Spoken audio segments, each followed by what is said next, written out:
নমস্কার, আমি শুভঙ্কর। অনেকেই জানে আমার নাম।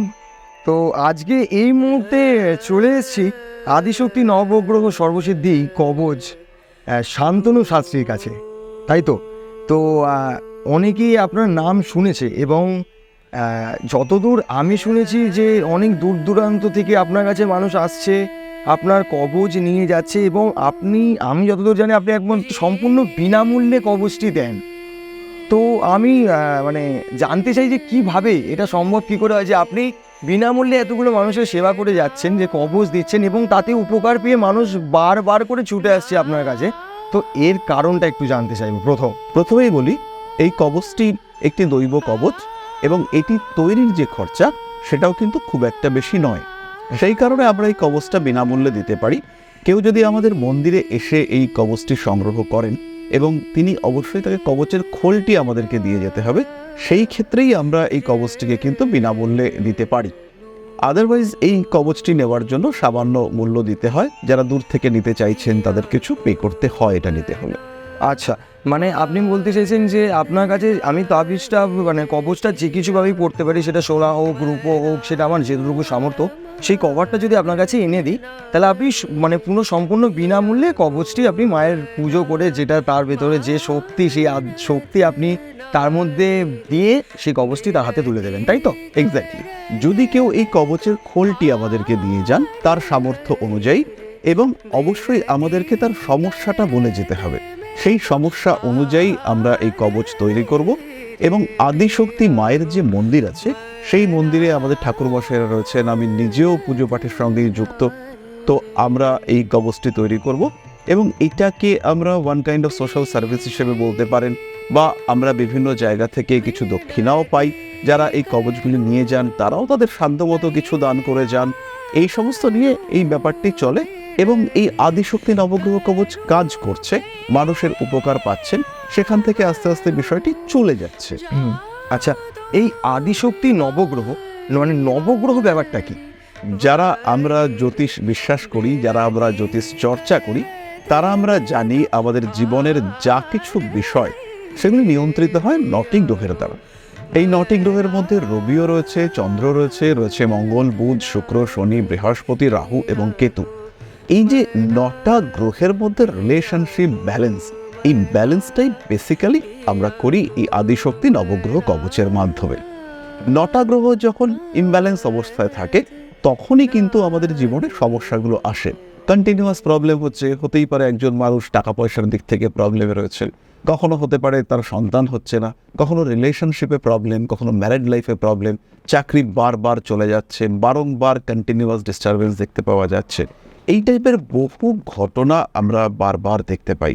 তো এই টাইপের যে ইভেন্টগুলো আমাদের জীবনে ঘটে, বারবার পরিবর্তন, বারবার সমস্যা, সেগুলো এই 9টি গ্রহের সন্তুলনের অভাবে দেখতে পাওয়া যায়।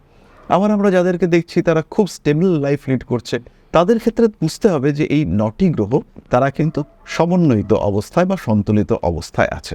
সুতরাং এই 9টি গ্রহের মধ্যে সমন্বয় সাধন, এটাই কিন্তু আদিশক্তি নবগ্রহ সর্বসিদ্ধি কবচের মূল বিষয়, এবং তার ফলেই আমাদের এই কবচটি মানুষের উপকার করতে সক্ষম। তার সঙ্গে সঙ্গে আদিশক্তি মায়ের আশীর্বাদ তো রয়েছেই। নমস্কার, আমি শুভঙ্কর। আজকে আবারও চলে এসেছি মা আদিশক্তি পীঠে। মায়ের কাছে আমার প্রণাম জানাতেই আমি দেখতে পেয়ে গেলাম আবারও সেই দাদাভাইকে, যিনি এসেছিলেন মায়ের কাছে। দাদাভাই, কেমন আছেন? আমি খুব ভালো আছি শান্তিতে। আচ্ছা, আমি যতদূর আমার মনে আছে যে আপনি এসেছিলেন মায়ের কাছে আপনার ছেলের জন্য, তাই তো? হ্যাঁ। তো তার কিরকম এখন পরিবর্তন? এখন খুব ভালো আছে। হায়দ্রাবাদে আছে। বাহ, হায়দ্রাবাদে আছে ওয়ার্নার ব্রাদার্সে বাহ করছে। বাহ। হ্যাঁ, আমিও মধ্যে একবার ঘুরে এলাম। বাহ। আবার এলাম। এবার একটা বুঝতেই তো পারছেন, আমারও বয়স হচ্ছে। তা আজকে মায়ের কাছে আসার উদ্দেশ্য কি? আসার উদ্দেশ্য একটাই, ছেলের মাথায় জল ঢালে, মানে বিবাহের জন্য। বাহ। পাত্রী তো পাচ্ছি অনেক, কিন্তু মনোমতো পাচ্ছি না। আজকালকার আর্ধেকই তো খুব ভালো নয়, যার জন্য এসছি। যদি মায়ের দয়া, একদম আশা করি মায়ের কৃপায় এটাও আপনার কাছে, আপনি যখন সুফল পাচ্ছেন, আরও সুফল পাবেন। তাহলে বুঝতে পারছেন যে উনি এতদিন এসে সুফল পেতে পেতে আজকে আবারও এসছেন আরেকটি নতুন চাহিদা নিয়ে মায়ের কাছে। এরকমই আপনার মনস্কামনা নিয়ে আপনার চাহিদা নিয়ে কিন্তু মায়ের দরবারে আসতে পারেন এবং এখান থেকে নিতে পারেন সেই নবগ্রহ কবচটি, যেটি ধারণ করে আপনিও সুফল পেতে পারেন। তো আর দেরি না করে আজই চলে আসুন মায়ের দরবারে, মাকে প্রণাম করে মাকে নিজের মনের ব্যর্থতা জানিয়ে ধারণ করুন এই নবগ্রহ কবচ এবং সুফল লাভ করুন। জয় মা, জয় মা। জয় মা, জয় মা। একদম আদিশক্তি মায়ের আশীর্বাদ হয়েছে, সেটা আমি বুঝতেই পেরেছেন। আপনার মন্দিরে ঢোকার পরে এরকম একটা গা ছমছমে ভাব রয়েছে মায়ের। মানে কবে থেকে এই এতে আসা, এই মায়ের যে দেখা পাওয়া বা মায়ের এখানে প্রতিষ্ঠিত করা মাকে, কবে থেকে? এই পথে অর্থাৎ এই স্পিরিচুয়ালিজমের পথে আমার যাত্রা হচ্ছে মোটামুটি 23 বছর আগে থেকে। যখন আমার বয়স ছিল 22, তখন থেকেই আমি এই পথে আসি। খুব অল্প বয়সে বাবা মা এরা মারা যান। তারপরে ধীরে ধীরে আস্তে আস্তে চাকরি পাওয়া, তারপরে সেখান থেকে অ্যাস্ট্রোলজির চর্চা, এই সমস্ত করতে করতে আস্তে আস্তে এই পথে যাত্রা শুরু। 2021-এ আমার পূর্ণাভিষেক হয়। পূর্ণাভিষেক হচ্ছে একটা সাধনার পথে যাওয়ার একটা ওয়ান কাইন্ড অফ দীক্ষা। দীক্ষার পরে সত্যাভিষেক হয়, তারপরে পূর্ণাভিষেক হয়, তারপরে আরও কতগুলো স্টেপ রয়েছে। তো এই অভিষেক হয় 2021-এ। তারপর থেকেই পুজো করা শুরু করি এবং সেই সময় থেকেই মনের মধ্যে যেন একটা বিশেষ মাতৃমূর্তির কল্পনা আমার মধ্যে আসতে থাকে এবং সেই মূর্তির অনুসারেই এই মা আদিশক্তির প্রতিষ্ঠা করা হয়। এই মন্দিরটি যেখানে আপনি এখন আছেন, তুমি করে বলি নাকি? একদম। এবং এই মন্দিরটি যেখানে তুমি এখন আছো, এটার প্রতিষ্ঠা হয়েছে অল্প দিন আগে। 2024 সালের প্রথমেই এই মন্দিরে আমরা মাকে স্থাপন করেছি। তার আগে মায়ের অবস্থান ছিল আমার বাড়িতে। আর মজার বিষয় হচ্ছে এর পাশে যে ভৈরব অর্থাৎ শিবলিঙ্গটি দেখতে পাওয়া যাচ্ছে, এটি কিন্তু নর্মদা থেকে এসছে এবং নর্মদা থেকে বহু পাথর তুলবার পরে একটি চিহ্নযুক্ত পাথর পাওয়া যায়। এই পাথরটির ছবি যদি তুমি দেখো, তোমাকে আমি দেখাবো। যদি তুমি ছবিটি দেখো ভিডিওতে, তাহলে দেখতে পাওয়া যাবে যেন এই পাথরটির মধ্যেই একটি দিব্য চক্ষু অঙ্কিত আছে এবং সেটা সম্পূর্ণ মাঝখানে, এবং সেটা যে বেশ একটা মাহাত্ম্য আছে, এটা ওই ভিডিওটা দেখলে পরে তুমি বুঝতে পারবে। আচ্ছা, আরেকটা মানে যেটা আমার একদম মানে মূল রিলেটেড প্রশ্ন, যেটা অনেক দর্শনার্থীরা রয়েছে যারা মানে পর্দার ওপার থেকে যারা দেখছে, যারা মায়ের আরতি দেখতে চায় বা মায়ের যজ্ঞ দেখতে চায়, তো কোন কোন বিশেষ দিনে মায়ের পুজো করা হয়?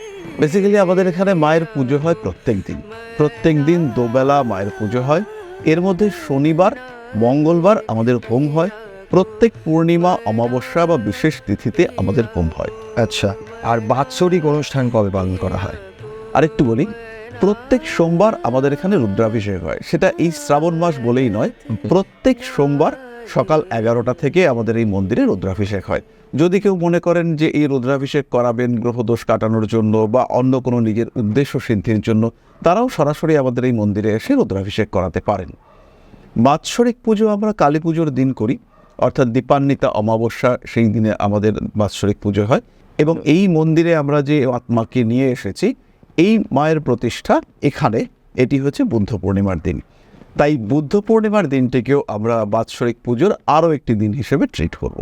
তাহলে এই বুদ্ধ পূর্ণিমার দিনটাতেও আপনারা বাৎসরিক পুজো হিসেবে মানে দর্শনার্থীরা আসতে পারে, যজ্ঞ দেখতে পারে, হোম দেখতে পারে, বড় করে পুজো, এবং কালী পুজোর দিনও মানে দীপান্বিতা অমাবস্যার দিনও তারা এসে কিন্তু মায়ের পুজো দেখতে পারে। অবশ্যই। তো এছাড়াও ওই পারে যারা বসে রয়েছেন তারা তো শুনতেই পারলেন যে প্রত্যেক সোমবার করে কিন্তু রুদ্রাভিষেক করা হয়। যদি কারোর কোনো রকম সমস্যা থাকে গ্রহদোষ কাটানোর, আসতে পারেন বাবার কাছে রুদ্রাভিষেকের জন্য। শুধু কিন্তু নবগ্রহ কবচ তাই নয়, সাথে সাথে রুদ্রাভিষেকও আছে, সেটাও কিন্তু আস্তে আস্তে বেরিয়ে এসছে বাবার কাছ থেকে। এরপর আরও অনেক কিছু জানতে পারবো। আচ্ছা, বলছিলাম বাবা আরেকটা কোশ্চেন, যে অনেকেরই ইচ্ছা থাকে যে হোমে আহুতি দেবার, তো সেই ব্যবস্থা কি মায়ের কাছে করা যাবে? এই হোমে আহুতি ব্যাপারটাই হচ্ছে আমাদের স্পেশালিটি। আর বিভিন্ন মন্দিরে বিভিন্ন সময় বিভিন্নভাবে পুজো হয়, কিন্তু সরাসরি ডিরেক্ট পুজোতে অংশগ্রহণ করা এটা কিন্তু বিভিন্ন জায়গায় হয় না। তো আমাদের এই মায়ের মন্দিরে আমাদের যেটা মেইন থিম, সেটা হচ্ছে প্রত্যেকটা মানুষের নামে আমরা সংকল্প করে পুজো দিই। বা প্রত্যেকটা মানুষ সেখানে যদি প্রেজেন্ট থাকে, তারা ওখানে নিজের হাতে আহুতি দিতে পারেন। যদি কারোর পক্ষে আসা পসিবল না হয়, তাহলে তার নামেও আমরা আহুতি করিয়ে দিতে পারি এবং সেটাও তার জন্য যথেষ্ট উপকারী। এবং তুমি একটা জিনিস জানবে যে কোনো পুজোয় আমরা সরাসরি ঐশ্বরিক শক্তির সঙ্গে যোগাযোগ করবার জন্যই হবন বা হোম এটা করে থাকি, এবং তার মধ্যে আহুতি প্রদানের মাধ্যমেই কিন্তু সরাসরি ভক্তের সঙ্গে ভগবানের একটা কানেকশন তৈরি হয়। তাই আমাদের এখানে সরাসরি যে কোনো মানুষ প্রত্যেক শনিবার বা মঙ্গলবার নির্ধারিত সময় সন্ধেবেলায় হয় হোমটা, তারা এসে এখানে আহুতি দিতে পারেন এবং প্রত্যেক দিন তারা সন্ধ্যা আরতি দেখতে পারেন। এখানে গীতা পাঠ হয়, সেটা তারা শুনতে পারেন, সেই গীতা পাঠে কিংবা ধর্মীয় আলোচনায় পার্টিসিপেট করেন। মায়ের এখানে নাম গান হয়, সেখানে তারা পার্টিসিপেট করতে পারেন। বাহ। এই কাজগুলি তারা করতে পারেন। মানে একে একে শুনতেই পাচ্ছেন যে শুধু একটু কিছু না, অনেক কিছুই রয়েছে, পুরো ভাণ্ডারই রয়েছে এখানে মায়ের সব কিছু খোলা। এখানে আপনারা আসতে পারেন। এই নয় যে আমাকে লাইনে দাঁড়িয়ে থেকে মায়ের কাছে ঢুকতে হবে, তা কিন্তু নয়। এখানে একদম বাবা নিজে বললেন যে প্রত্যেকে নিজে হাতে হোমে আহুতি দিতে পারে। এই সুযোগটা কিন্তু সবার জন্য নয়, সবাই পারে না সব মন্দিরে, এইখানে পারে। আমি তো এই বছর বুদ্ধ পূর্ণিমা চলে গেছে, আসছে একদম দীপান্বিতা অমাবস্যা সামনেই, তো আমি তো আসছি বাবার কাছে। আরও একটা প্রশ্ন, যেটা হচ্ছে অনেকেই অরিজিনাল রুদ্রাক্ষের জন্য এদিক ওদিক দৌড়ায়, হয়তো তাদেরকে রুদ্রাক্ষ দেওয়া হয় কিন্তু সেটা অরিজিনাল হয় না। মানে আমার সাথে হয়তো সেই জিনিসটা ঘটেছে। তো আমি এইটা জানতে চাই যে আপনার কাছে এলে কি সেটাতে নিয়ে মানুষ স্যাটিসফাইড হতে পারবে? বেসিক্যালি রুদ্রাক্ষের মধ্যে অরিজিনাল বা ডুপ্লিকেট এই বিষয়টাতে বুঝবার আগে আমাদের বুঝতে হবে যে রুদ্রাক্ষের সোর্স বা অরিজিন। বেসিক্যালি নেপাল থেকে যে রুদ্রাক্ষগুলো আসে, যেগুলো প্রমিনেন্ট হয়, যার দাগগুলো অত্যন্ত প্রমিনেন্ট হয়, সেই রুদ্রাক্ষগুলো কিন্তু অরিজিনাল রুদ্রাক্ষ হিসেবে ট্রিট করা হবে। এছাড়া এখন তো কিছু প্লাস্টিকের রুদ্রাক্ষ রয়েছে, তাছাড়াও ইন্দোনেশিয়া, রামেশ্বরম এই সমস্ত জায়গা থেকেও কিছু রুদ্রাক্ষ আসে। এই যে রুদ্রাক্ষগুলো, এগুলোর ক্ষেত্রে বেশিরভাগগুলোরই কিন্তু যে শিরা, সেগুলো প্রমিনেন্ট থাকে না, এদেরকে ভদ্রাক্ষ হিসেবে ট্রিট করা হয়। যাই হোক না কেন, আমাদের এই আদিশক্তি মায়ের মন্দিরে যে কোনো মানুষ অরিজিনাল রুদ্রাক্ষ পাবেন। দুমুখী থেকে শুরু করে 14মুখী রুদ্রাক্ষ আমাদের এখানে অ্যাভেলেবল, এবং যথেষ্ট ভালো কোয়ালিটির সার্টিফাইড রুদ্রাক্ষ এটা আমরা প্রোভাইড করে থাকি, এবং যতটা সম্ভব কম দামে আমরা এটা প্রোভাইড করার চেষ্টা করি। বাহ, তাহলে এটাও শুনে নিলেন যে এখানে কিন্তু একদম অরিজিনাল সার্টিফাইড রুদ্রাক্ষ আপনারা পেয়ে যাচ্ছেন। দুমুখী থেকে আপ টু 14মুখী অবধি রুদ্রাক্ষ পাওয়া যাচ্ছে। তো এটাও কিন্তু অন্য জায়গায় গিয়ে আপনারা ঠকার থেকে ভালো আমার মনে হয় একদম সরাসরি বাবার সাথে যোগাযোগ করা এবং বাবার কাছে এসে মায়ের আশীর্বাদ নিয়ে বাবার চোখের জল নিয়ে যাওয়া। আচ্ছা, রুদ্রাক্ষ অনেক সময় অনেক মানুষের কাজ করতে চায় না, অনেকে ধারণ করে থাকছে কিন্তু তার কোনো কাজ করছে না, বা রুদ্রাক্ষ শুকিয়ে যাচ্ছে, বা কিছু একটা এফেক্ট হচ্ছে। কেন হয় সেটা? এই ক্ষেত্রে কারণ দুটো। অনেক সময় রুদ্রাক্ষটা সঠিক হয় না, কোনো কারণে পাখিতে খেয়েছে, কিংবা কোনো কারণে রুদ্রাক্ষটা ভাঙা, শুকিয়ে ফেটে গিয়েছে, এরকম হতে পারে। এটা একটা কারণ। দ্বিতীয় কারণটা হচ্ছে রুদ্রাক্ষটাকে প্রপার প্রাণ প্রতিষ্ঠা করা হয় না। রুদ্রাক্ষের বীজমন্ত্র জপ করে, তাকে শোধন করে, তাকে প্রাণ প্রতিষ্ঠা করা, তখনই কিন্তু রুদ্রাক্ষটা কাজ করবে, এবং যে উদ্দেশ্যে আমি রুদ্রাক্ষটা ধারণ করছি সেই রুদ্রাক্ষের উদ্দেশ্যটা সাধন করবে। তাই রুদ্রাক্ষ একটা বাজার থেকে কিনলাম, পরে ফেললাম, সেই ক্ষেত্রে কিন্তু আমরা প্রপার রেজাল্ট পাবো না। নাম, বাবার নাম, গোত্র, এগুলোর মাধ্যমে প্রপার ওই মানুষটির জন্য রুদ্রাক্ষটাকে ইন্ডিভিজুয়ালাইজ করতে হবে, তখন কিন্তু রুদ্রাক্ষটা প্রপার ওয়েতে কাজ করবে। আমি একটা রুদ্রাক্ষ নিলাম আর পরে ফেললাম, সেই ক্ষেত্রে আমি যে রেজাল্ট পাবো, আর সেই রুদ্রাক্ষটাকে পুজো করা হলো, জপ করা হলো, তার সঙ্গে তার মধ্যে প্রাণ প্রতিষ্ঠা করা হলো, তখন সেটাকে ধারণ করা হলো, এই যে প্রসেস, এর ফলে রুদ্রাক্ষটা জাগ্রত হবে, এনার্জাইজ হবে, তখন সেটাকে পড়লে আমরা প্রপার রেজাল্ট পাবো। এবং আমার যে প্রায় 22 বছরের এক্সপেরিয়েন্স এই অ্যাস্ট্রোলজি কিংবা এই স্পিরিচুয়ালিজম ফিল্ডে, এতে আমি দেখেছি যে অনেক সময় রত্ন কাজ করে না, কিন্তু রুদ্রাক্ষ কাজ করেনি, এটা জেনারেলি দেখতে পাওয়া যায় না। ওকে, তো বুঝতেই পারছেন 22 বছর, আর অ্যাস্ট্রোলজি সাবজেক্টটা কিন্তু খুব একটা সহজ সাবজেক্ট নয়। অনেকেই এখন আশেপাশে রয়েছে যারা অ্যাস্ট্রোলজি নিয়ে অনেক উঠছে, কিন্তু আমি জানি না কার কাছে কীরকম হবে। তবে নিজের হাতে ফলাফল পেতে গেলে কিন্তু চলে আসতে হবে। অনেকেই আসছে এবং একবার না, তারা বহুবার ফিরে ফিরে আসছে।